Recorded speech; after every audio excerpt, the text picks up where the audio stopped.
Hello, नमस्कार। कोविड-19 के इस मुश्किल घड़ी में बच्चों, हम सभी लोग अपने घरों में रहकर कार्य करने के लिए थोड़ा मजबूर हैं। लेकिन मुंबई महानगर पालिका ने आपको घर बैठे ही पढ़ाने या यूँ कहें अध्ययन करने का एक मौका दिया है, जो कि हमारे महानगर पालिका के चैनल द्वारा आपको वीडियो के रूप में लेसन प्रसारित किया जाएगा। और उस लेसन के जो विषय हैं वो आपके स्क्रीन पर दिखाई देंगे और उसके टॉपिक भी आपको स्क्रीन पर ही दिखाई देंगे। तो चलिए शुरू करेंगे हम आज का अपना लेसन। तो आज की कक्षा बच्चों कक्षा आठवीं कक्षा में हमारा आज का जो विषय है वह है गणित। गणित विषय में हमारा आज का जो पाठ है वह है आपके पाठ्य पुस्तक से पाठ क्रमांक 12वां एक चरांक वाले समीकरण, जिसका भाग पहला हम आज देखेंगे। Lesson number 12 equation in one variable part 1। और मैं हूं आपका वर्चुअल मार्गदर्शक Ajay Kumar Maurya, MCGM virtual classroom Dadar से।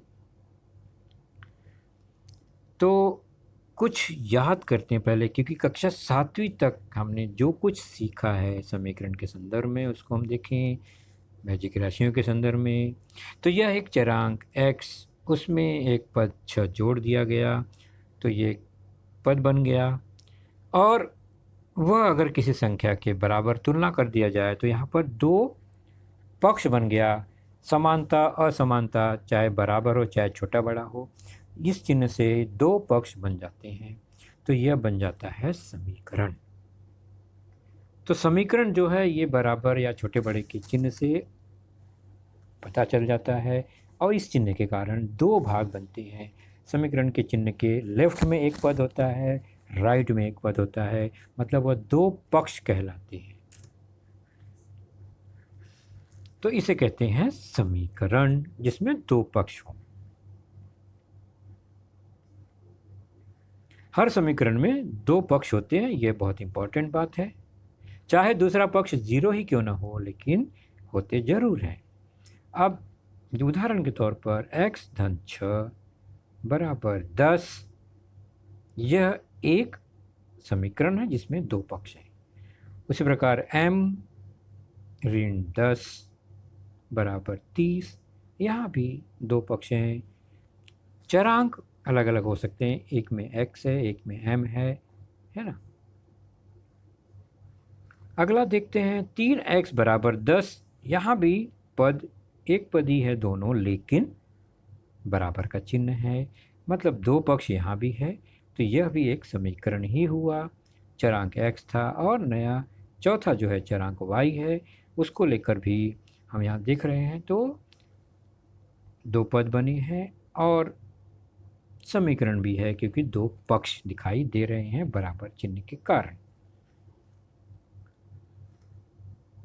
तो बराबर के एक तरफ पहला पक्ष, पक्ष एक, ये पक्ष दूसरा, यहाँ भी पक्ष एक, पक्ष दो, तीसरे में भी पक्ष पहला, पक्ष दूसरा, और चौथे में भी पहला पक्ष और दूसरा पक्ष, यानी दो दो पक्ष दोनों हर समीकरण में होते हैं। तो हमने देखा x + 6 = 10, 3x = 10, x + y = 10, ये सब क्या है? समीकरण ही है, बराबर, क्योंकि सब में दो दो पक्ष हैं। लेकिन अब इन तीनों में से अगर निरीक्षण करें ध्यान से तो आपको दिखेगा कि पहले समीकरण में एक ही चरांक है x, दूसरे समीकरण में एक चरांक है x, तीसरे समीकरण में दो चरांक हैं x और y। तो समीकरण एक चरांक वाला भी हो सकता है, दो चरांक वाला भी हो सकता है, तीन चरांक वाला भी हो सकता है, बराबर। तो जितने चरांक हो उतने चरांक वाले समीकरण बनाए जा सकते हैं। जैसे कि x और y यहाँ पर दो चरांक हैं। तो समीकरण में एक या एक से अधिक चरांक हो सकते हैं। अब समीकरण का हल, यानी आखिर समीकरण बना किस लिए है? समीकरण बनाया जाता है हल करने के लिए। हल करने से क्या मिलता है? तो समीकरण में जो चरांक अक्षर है उसका मान ज्ञात करना ही समीकरण का हल करना होता है। जैसे मुझे हल करना है समीकरण x + 6 = 10। इसका हल ढूंढना है। हल मतलब क्या? हल मतलब x की जगह पर हम कौन सा अंक प्राप्त करें कि दोनों पक्ष समान दिखे, क्योंकि समान है वहाँ पर। तो x अगर 4 हो जाए तो हम देखते हैं पहला पक्ष जो है वो 6 और 4 जोड़ने पर क्या आ जाएगा? 10 आ जाएगा, और जो कि दूसरा पक्ष 10 पहले से ही है। यानी अगर 4 हो x का मान, तो x के स्थान पर 4 अगर हो तो ये समीकरण बिल्कुल संतुलित हो जाएगा। इसलिए इसका हल क्या होगा? x = 4। तो हल क्या हुआ कि उस चरांक की जगह पर जो संख्या फिट हो वही संख्या हल होता है समीकरण का। तो x = 4 यह समीकरण का एक हल है, यानी x का मान 4 होना चाहिए, तभी यह समीकरण संतुलित रहेगा। चलिए, अब समीकरण के चर का मान यानी हल ज्ञात करना कैसे हम ज्ञात कर सकते हैं, तो ध्यान से देखेंगे। हमने पिछली कक्षा में थोड़ी बहुत जानकारी ली है। मान लीजिए समीकरण x + 2 = 5 इस रूप में है। निरीक्षण करो समीकरण का ध्यान से, तो हम पाएंगे कि चरांक जो है x एक है, उस चरांक को हमें एक तरफ रखना है, यानी उसको अकेला करना है, और उसके जितने साथी दोस्त हैं उसके आजू बाजू में सबको हटाना है, गायब करना है ना, तो एलिमिनेट करना है। तो समीकरण हल करने का सबसे पहला तरीका ये है कि चर को एक तरफ रखो और बाकी सारा जो उसके दोस्त मित्र संख्या आगे पीछे हैं उसको पक्ष के दूसरी तरफ जाने दो, या उसके साथ है उसमें तो उसको हटा दो वहाँ से। कैसे हटाते हैं वो बहुत इम्पॉर्टेंट है। अगर मैं अंदाज लगा के हटाऊँ कि नहीं x के बदले 1 लिख दूँ, तो 1 लिखूँगा तो 1 + 2 = 3 ही होता है, जबकि यहाँ 5 है, मतलब 1 तो हो ही नहीं सकता अगर अंदाज से करें तो, बराबर। चलो, x के बदले अगर मैं 2 रख दूँ तो 2 और 2 4 हो गया, लेकिन दूसरी तरफ तो 5 है, मतलब यह भी गलत हो गया हमारा अंदाज़ा। तीसरा, अगर मैं 3 रखूँ x का मान, तो 3 + 2 5 के बराबर हो गया, मतलब मेरा ये मानना कि x की जगह पे 3 हो तो यह सही हो जाएगा, बराबर। लेकिन x = 3 ये जो उत्तर मैंने अभी खोजा, मैंने कोई नियम नहीं लगाया, मैंने अंदाज से उसको बारी बारी से चेक किया, अलग अलग मान रखकर, तो मुझे 3 मिला। x = 3 फिट हो गया वहाँ। तो ये तो आसानी से मिल गया 3। ऐसे अगर कोई समीकरण थोड़ा क्लिष्ट हो, बड़ा समीकरण हो, तो हम अंदाज से कुछ भी पता नहीं कर पाएंगे, तो हमें नियम द्वारा हल करके ही मान निकालना होगा। जैसे x ऋण 2 = 0, x में से 2 घटाया तो 0 आया, तो x कितना होना चाहिए? अगर मैं 1 रखूं तो 1 में से 2 घटाने पे 0 नहीं आता है, तो यह भी गलत हो गया। अगर मैं 2 रखूं, 2 में से 2 घटाने पे 0 आता है, मतलब मेरा उत्तर 2 सही होगा। तो 2 ही जो है यहाँ पर x = 2 इस दूसरे समीकरण का हल हुआ। लेकिन मैंने कैसे निकाला? अंदाज से। हर बार अंदाज लगाकर चेक करके हमने देखा क्या समीकरण बराबर हो रहा है कि नहीं हो रहा। तो ये आसान नहीं है हर बार। तो हम कुछ नियम द्वारा इसे हल करने का प्रयास करेंगे, जो कि जल्दी होगा, ज़्यादा सोचना नहीं पड़ेगा। जैसे कि x + 2 = 5, इसे हल करना है। तो कैसा शुरुआत करेंगे? तो पहले देखेंगे x चरांक के अलावा जो पद है उसके साथ जो संख्या है क्या संबंध है, तो जोड़ा गया है। 2 क्या किया गया है? जोड़ा गया है। बस जैसे ही हमें पता चला कि संख्या 2 जोड़ा गया है, हमें उसका उल्टा काम करना है, क्योंकि धन 2 के साथ अगर मैं ऋण 2 रख दूँ तो 2 और ऋण 2 कट के 0 हो जाएगा। और हमारा काम ही यही है कि x के साथ जो है उसको हटाना है। तो हम क्या रखें कि वो हट जाए। तो धन 2 है तो उसका उल्टा काम करना है। उल्टा काम मतलब ऋण 2। तो चर के साथ जोड़ने की क्रिया है तो हम क्या करेंगे, दोनों पक्षों में घटा देंगे। धन 2 है, ऋण 2 करेंगे, लेकिन संभाल के दोनों पक्षों में, एक तरफ नहीं, बराबर के एक तरफ, बराबर के दूसरी तरफ भी।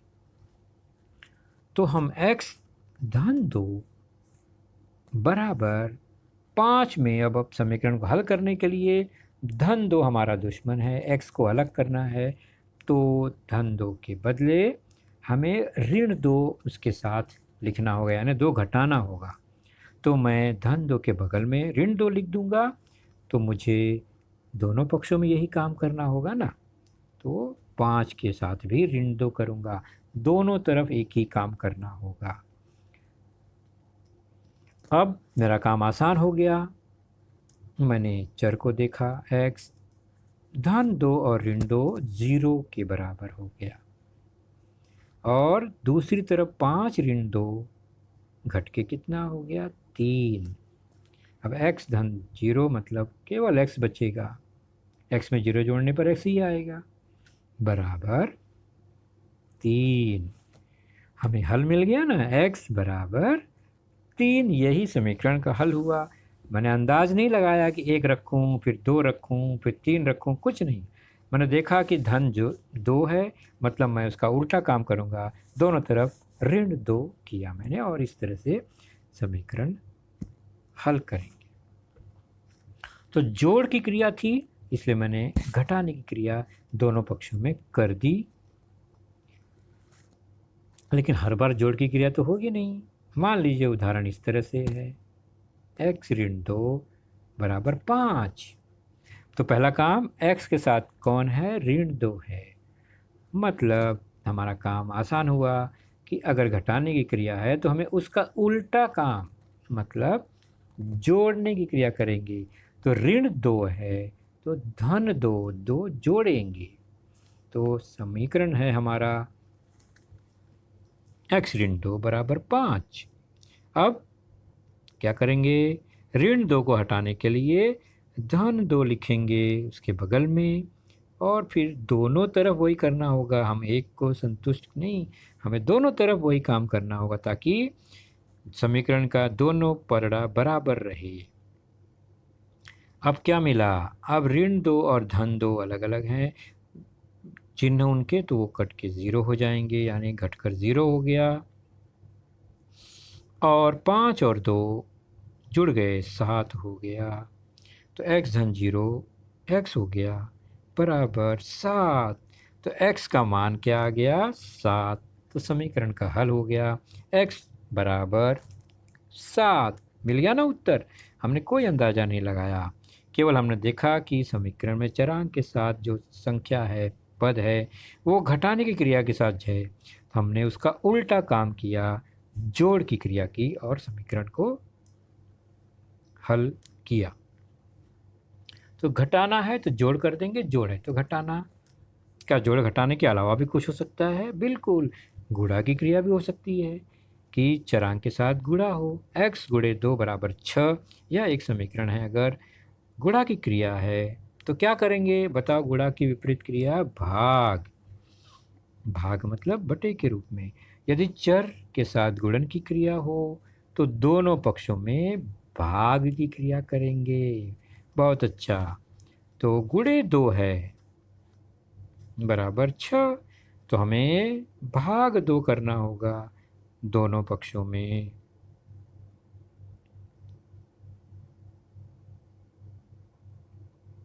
भाग 2।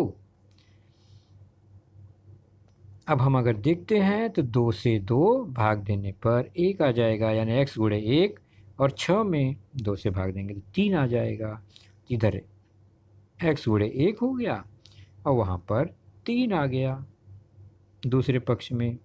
x से कम x बराबर 3। तो हल मिल गया x बराबर 3। और हमने क्या किया, चरांक के साथ गुणन की क्रिया थी तो हमने उसकी विपरीत क्रिया भाग करके उसी संख्या का हल प्राप्त किया। तो गुणे की क्रिया में जो पद है इस तरह से लिखा जाता है, गुणा हमेशा दिखाई नहीं देता चिन्ह में, तो इस तरह से होगा 2x बराबर 6। तो हमें क्या करना है, 2 से गुणा है चरांक में तो भाग की क्रिया करनी होगी, और भाग का चिन्ह भी लगाने की ज़रूरत नहीं है बार बार, हम सीधे बटे के रूप में उसको हल करेंगे। तो 2 से गुणा है इसलिए दोनों पक्षों में 2 से भाग दे देंगे। अब 2 से 2 कट गया है ना, और 2 से 6 कट गया 3 बार, x बराबर 3 आ गया उत्तर। तो गुणा की विपरीत क्रिया करके हमने इस समीकरण का हल प्राप्त किया। ठीक वैसे ही अगर गुणा न होकर चरांक में 2 से भाग है यहाँ पर, और समीकरण x बटे 2 बराबर 6 हो तो क्या करेंगे, तो चरांक के साथ भाग की क्रिया है तो दोनों पक्षों में गुणा करेंगे उसका, ठीक विपरीत क्रिया। तो x बटे 2 बराबर 6, 2 हटाना है, 2 से भाग है तो हम क्या करेंगे, दोनों पक्षों में 2 से गुणा करेंगे। अब ऊपर 2 नीचे 2 कट जाएगा, बचेगा x, दूसरी तरफ 6 दूनी 12। तो इस समीकरण का हल हुआ x बराबर 12। तो कितना आसान है, हमने 4 क्रिया देखी अभी। तो हमने क्या किया, कुछ याद कीजिए, हमने क्या किया कि समीकरण हल करने के लिए चर के साथ जोड़ की क्रिया हो तो दोनों पक्षों में घटाने की क्रिया करेंगे, यदि चर के साथ घटाने की क्रिया हो तो दोनों पक्षों में जोड़ की क्रिया करेंगे, यदि चर के साथ गुणन की क्रिया हो तो दोनों पक्षों में भाग की क्रिया करेंगे, और यदि चर के साथ भाग की क्रिया हो तो दोनों पक्षों में गुणन की क्रिया करेंगे। तो बहुत सिंपल सा नियम है ये, जो दिख रहा है समीकरण में उसका उल्टा काम करके हम फिर समीकरण का हल खोजने का प्रयास करेंगे। जैसे प्रश्न संग्रह 12.1 पेज नंबर 77 पर है। पहला जो प्रश्न है उसमें समीकरण के बाद उसका हल दिया गया है 2-3, उसमें से हमें केवल निश्चित करना है कि कौन सा हल सही है। जैसे पहला x ऋण 4 बराबर 3, यह एक समीकरण है और उत्तर दिया गया है कि x बराबर ऋण 1 है, या x बराबर 7 है, या x बराबर ऋण 7, तीनों में से कौन सा हल सही होगा। तो हम यहाँ 3 मान दिया गया है इसलिए हम मान रख कर चेक करेंगे बारी बारी से कि कौन सा उत्तर सही है, रख कर। वैसे हम सीधे नियम द्वारा हल करेंगे तो उत्तर मिल जाएगा, लेकिन हम मान रख कर चेक करके देखेंगे। तो x ऋण 4 बराबर 3 ये प्रश्न है हमारा समीकरण का, और हमें दिया गया है कि पहले x बराबर ऋण 1 रख के देखते हैं।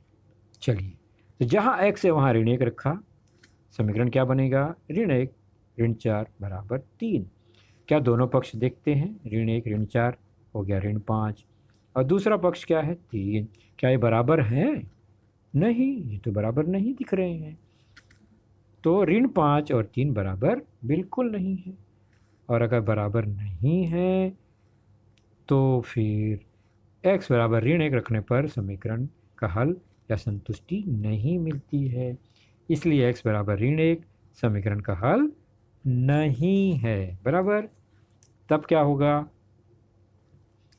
तो x बराबर, और एक उत्तर क्या लिखा है बॉक्स में, 7।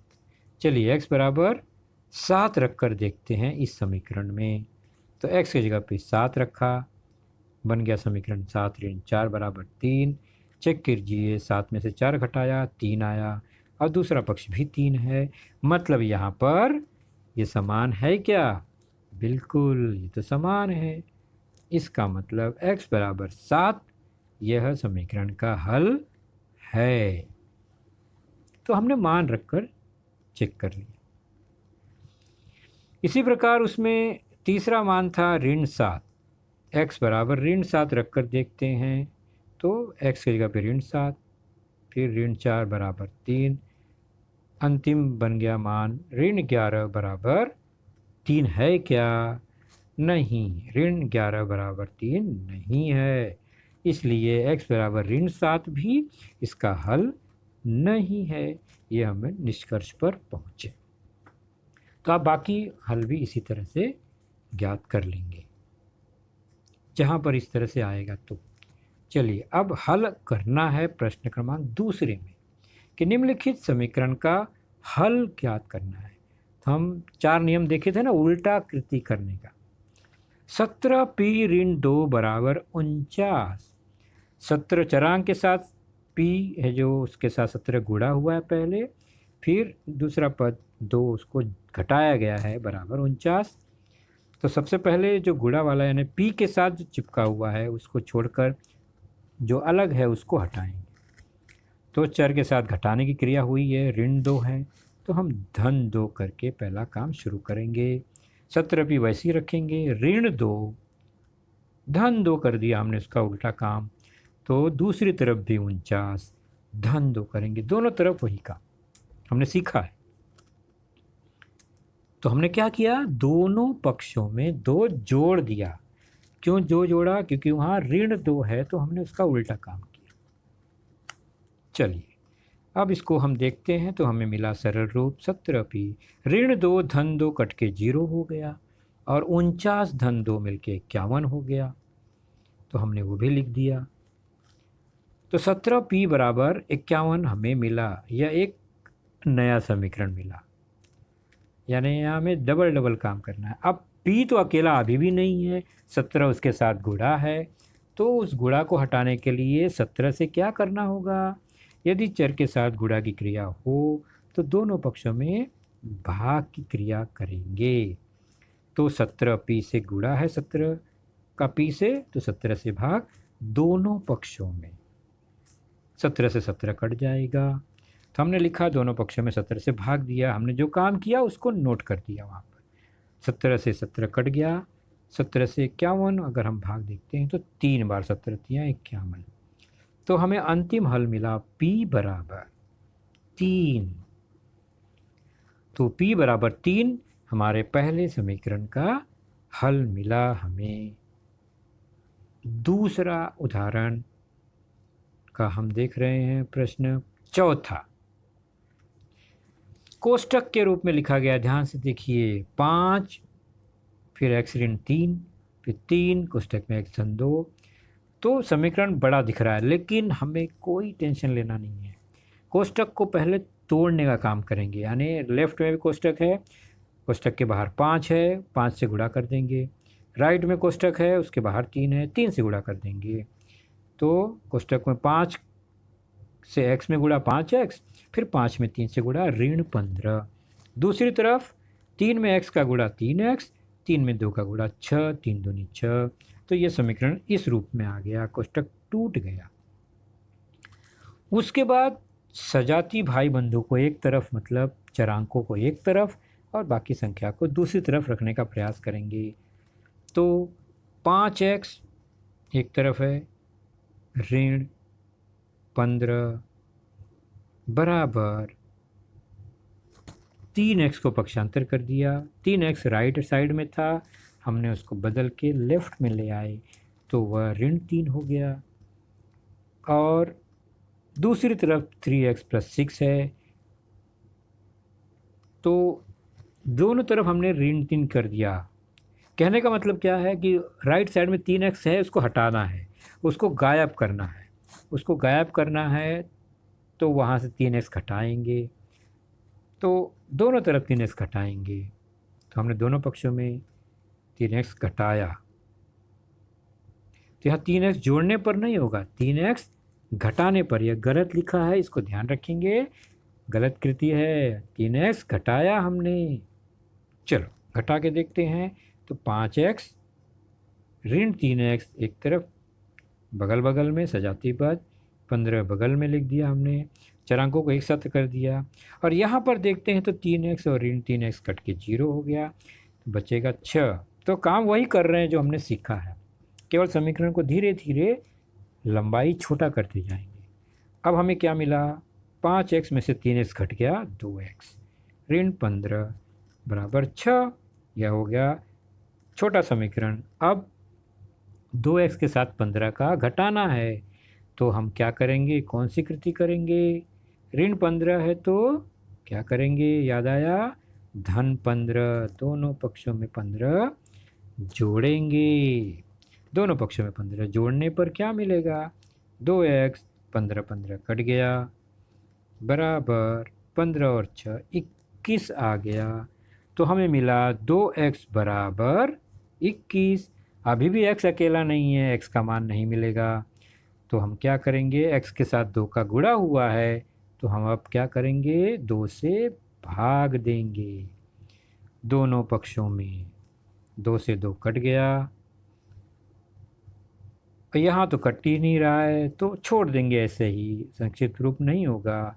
तो x बराबर 21/2, यही हो गया हमारे समीकरण का हल।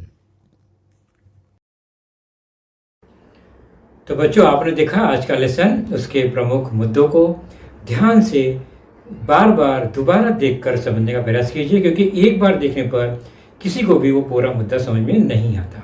तो जैसे ही हम 2 बार 3 बार देखेंगे तो हमें वह समझ में आने लगेगा। और इसके आगे की जानकारी जो होगी बच्चों, वह निश्चित ही हमारे अगले वीडियो में होगी।